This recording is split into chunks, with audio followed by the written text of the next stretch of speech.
girls in Africa that hide technology and see how it can work. Because if you look at that picture, it shows a girl standing beside a very inadequate toilet. And we need those kind of technologies to work for menstrual hygiene in Africa. I beg your pardon? Thank you. Don't forget the cameras over there. Are you good? The camera. Oh, I need to post the camera. Don't look. Thank you. So yeah, so I'm talking about menstruation, and it's one of these topics where it's not highly talked about, especially when it comes to hygiene issues, but it is a very normal thing. It's as normal as peeing, as pooing. It should not be excluded because it's just for women or girls. Menstruation lasts for about 4 days of every month, and many girl children in Africa, on average, would miss school for 40 days if you calculate 8 and 10 months, 4 days per month, because of menstruation.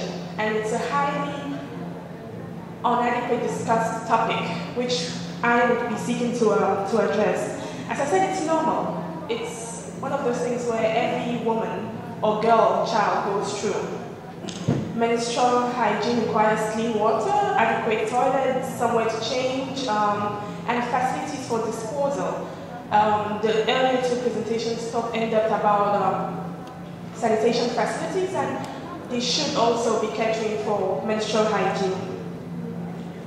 However, there's a lot of taboos and restrictions and evil spirits surrounding the topic of menstrual hygiene. To list a few, I'm sure maybe growing up you might have encountered some of these taboos, but just to list a few, in Tanzania, some people believe that the menstrual cloth could be used by someone to curse a child or curse a woman. In Sierra Leone, it is believed that sanitary napkins can be used to make a girl or a woman sterile. In other countries, especially in East Africa, once a girl reaches puberty and experiences menstruation, it means she's ready to get married. And it's quite sad because you would find an 11-year-old girl from a rural family who attains puberty and is sent off by her parents to meet a man and start producing children because she's gotten to the point where she's menstruating. And in some countries, girls are not even allowed to cook with their family because of menstruation. It's one of those things where forces girl children to not attend school because it's not properly discussed, they don't have the proper facilities, there's a lot of fear and embarrassment of being soiled from menstrual blood, which of course creates a lot of anxiety in girl children. The inadequate facilities and sanitary towels or menstrual produce, it's not there. In most societies, it's very unaffordable. If you look at Zimbabwe, for example, 10 sanitary pads would cost, for example, $3, and that's the same price of buying a bag of millet meal, a 1 kilogram or 2 kilogram bag of millet meal, to feed the family. And that's the case of most rural families in Africa. So if you weigh it, most families would cost prefer to feed the child or to feed the family rather than invest in menstrual pads. In Egypt, interestingly, I got to find out that menstrual hygiene, menstrual blood is used for healing purposes.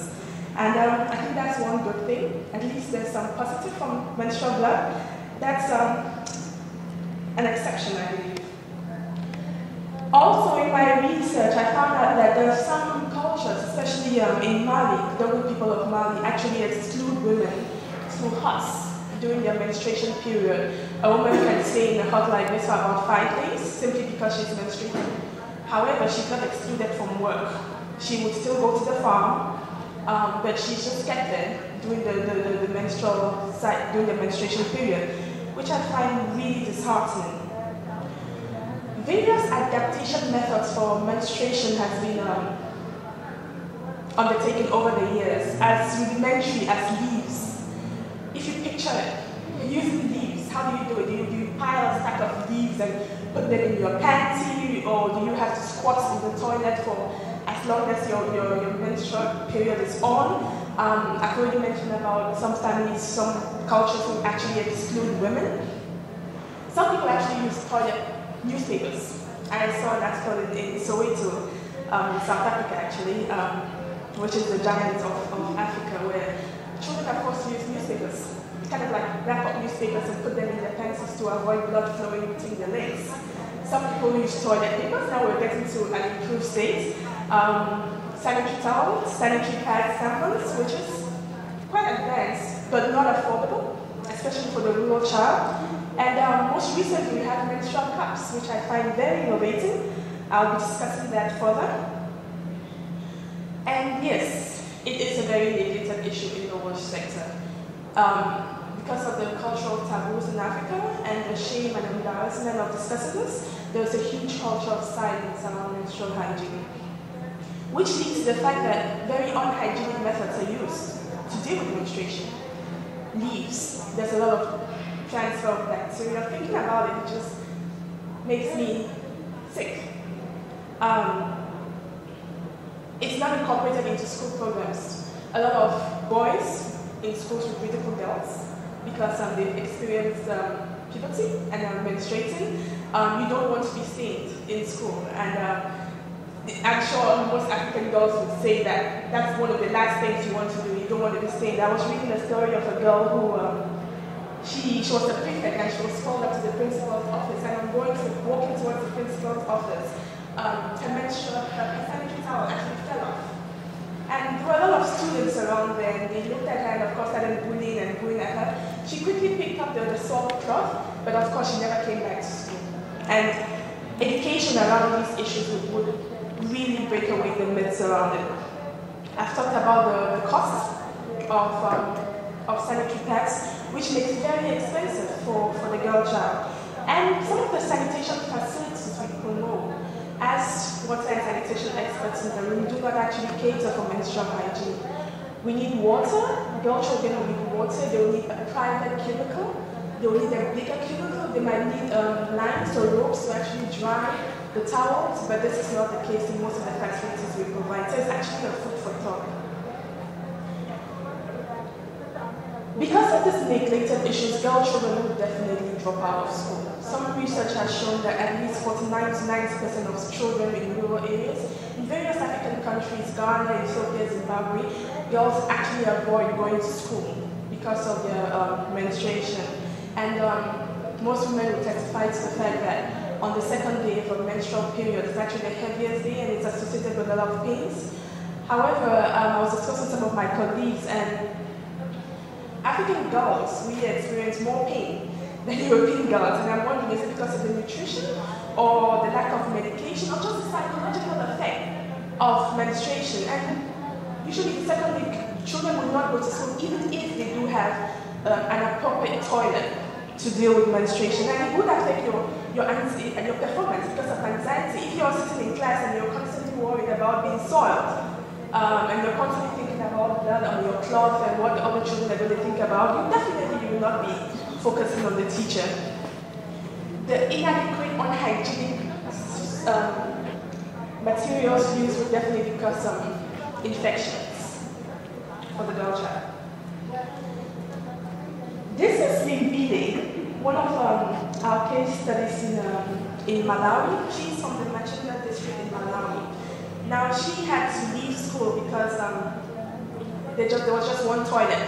And during break, there would be a very long queue for that toilet. And you would not be allowed any privacy because of it didn't have a hand washing facility, it had no doors. And she had to drop out of school at the age of 14. However, with the work we're doing in Water Aid Malawi and some of our partners, this is one of the schools in which we adopted and built a proper toilet for this school, which was very large, some hand washing facilities, and a door to ensure privacy, and making sure that the toilets for menstruation are not separate or distinct from those of non-menstruation, because obviously which girl child would want to go to a toilet specifically designed for menstruation. And she came back to school after 2 years of having dropped out, and she's a spokesperson for menstrual hygiene. She talks about it. It's one of those things where she's one of the leaders in communal groups and in her community. And of course, you can see a mixture of boys. So I think it's becoming a popular topic now. There is a lot of work around breaking the myth on menstruation in Africa. One of the key examples is a book on puberty which has been produced by the Tanzanian government in association with UNICEF. And the book is available for all people between 10 to 14 years, girls and boys. So it's not just a topic for girls. This puberty book is being replicated in other countries, Zimbabwe, Uganda, Ghana, etc. And there are a lot of communal school groups, clubs being created in schools to discuss menstruation among children, so that it doesn't become a taboo or a myth. Again, quite interesting, there's a picture of children producing menstrual cloth, menstrual pads, sanitary towels from very local materials. This is cotton. And what they do is like they cut the cotton and they use some polyethylene to put the cotton on top. The polyethylene prevents leakage to make cheap pads for girls. In that particular school, Irish school, the enrollment for girls had actually increased from 268 in 2010, to 310 in 2011. It's a typo. So And we need 1 minute. sure, I know what's there. Thank you. And another innovative method, I was talking to one of my colleagues about menstruation, and he said, "Oh, you women are so complicated. You want menstrual pads with wings, not with wings, long, short, heavy flow, light flow, depending on how you are." And women are actually taking the lead. This is sanitary pads produced by local women in Uganda. They actually call them Afri pads, and as you can see, there are various models. Wings, no wings, very light, for all sorts of flow. Now, the interesting innovation, which I just got to find out, is a cup. It's a menstrual cup. It has all sorts of names. I prefer the Diva cup. And it's being piloted in Kenya. It's basically a silicone cup which you insert in your vagina and it traps the blood. It can last for up to 10 years.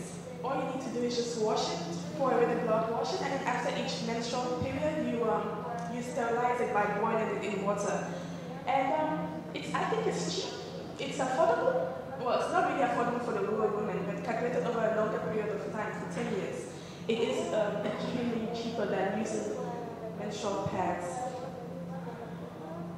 At this point, I would just like to wrap up in saying that this is a topic which should be talked about more in sanitation debates and discourses.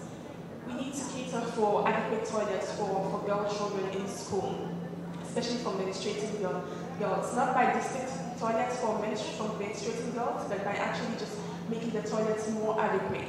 Water and soap would help go a long way in washing the sanitary towels.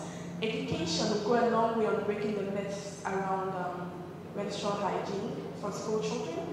And what about actually distributing sanitary pads in whatever form they may come?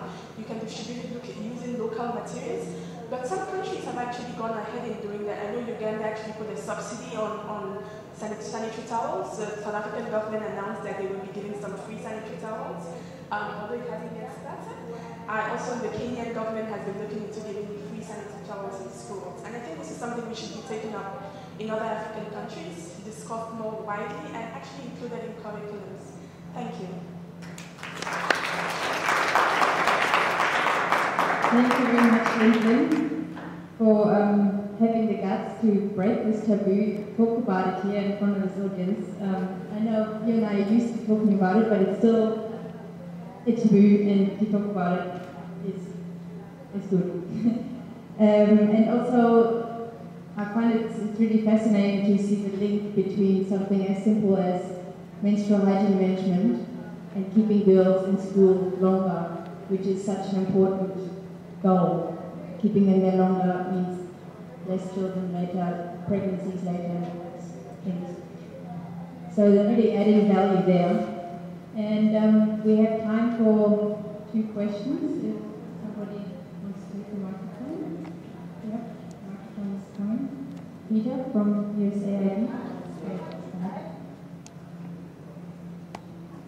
I was just interested in the menstrual cup. Is it readily available? How much is it? said that it was less expensive than ads, but does that mean over one cycle, or because it's cheaper we're talking about use of 10 years?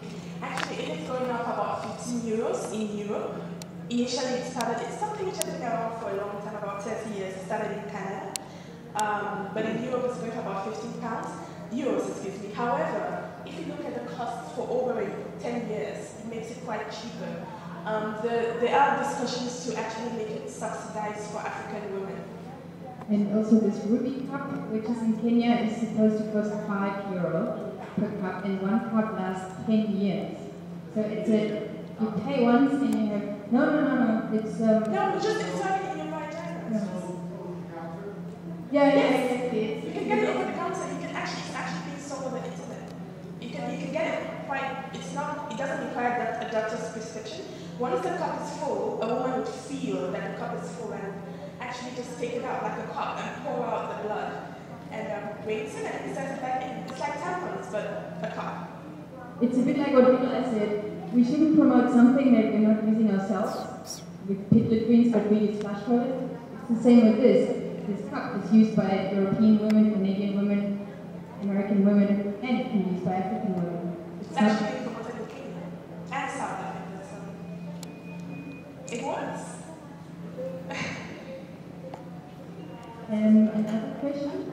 I was looking at Amanda. Maybe you want to add something, because I know WSSCC is also quite big on that topic. I don't know, maybe you want to... Sorry for putting you on the spot, Amanda, after that. Really first, and then you. Thank you. It's a very interesting topic. I come from Kenya.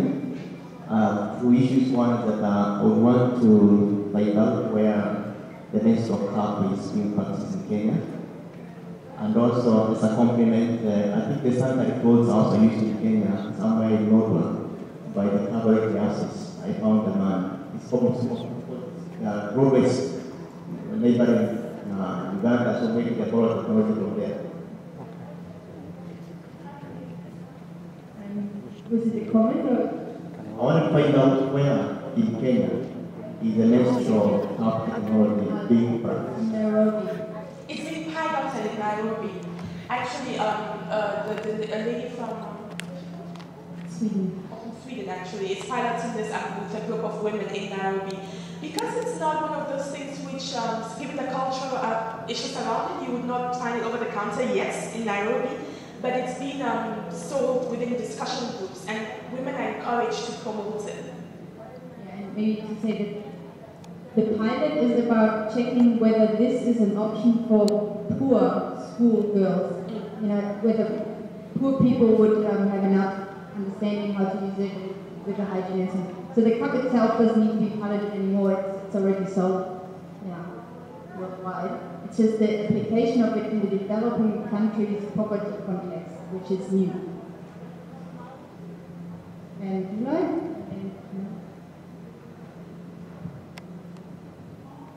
Thank you. She started the presentation asking me one question whether the project that we want to revamp it. I'm here. Yes. Yes, probably the revamped toilet would have solved the menstrual challenge. Yes, the idea is to have a toilet where you can throw everything which goes today in what is regular free. It can handle this. And we have several plans on developing proper menstrual pad as well. So many projects on this. I think we'll have another conference in South Africa in October with the Watershed Commission, how that is made. Most of the research project will be presented, but the development, the program, and the fund will be presented. Hi, Elizabeth. Thanks for inviting me to comment. My name is Amanda Marlin. I work for the Water Supply and Sanitation Collaborative Council, so WSFCC. And we've been partnering with some other groups, including WaterAid, and we would just really strongly agree with the idea that we need to talk about this issue more, that there are taboos and there is lack of understanding, and that just generating more discussion about this issue is incredibly important. One of the things I really liked about the presentation was this thing about the education about menstruation for girls and boys in I think that for too long, there's too much tendency to think that talking about menstrual hygiene is a women's issue and only women are concerned and interested. But it's not the case at all. This is an issue for us in terms of society, in terms of development generally and for everyone. And it's really quite exciting to see a room full of people that are men and women, and to see a panel that's men and women. I know we're talking about more than just menstrual hygiene this afternoon, but to not have this something that only women can go in a room and talk about, that this is something we can talk about openly, all of us. Thanks. Thank you.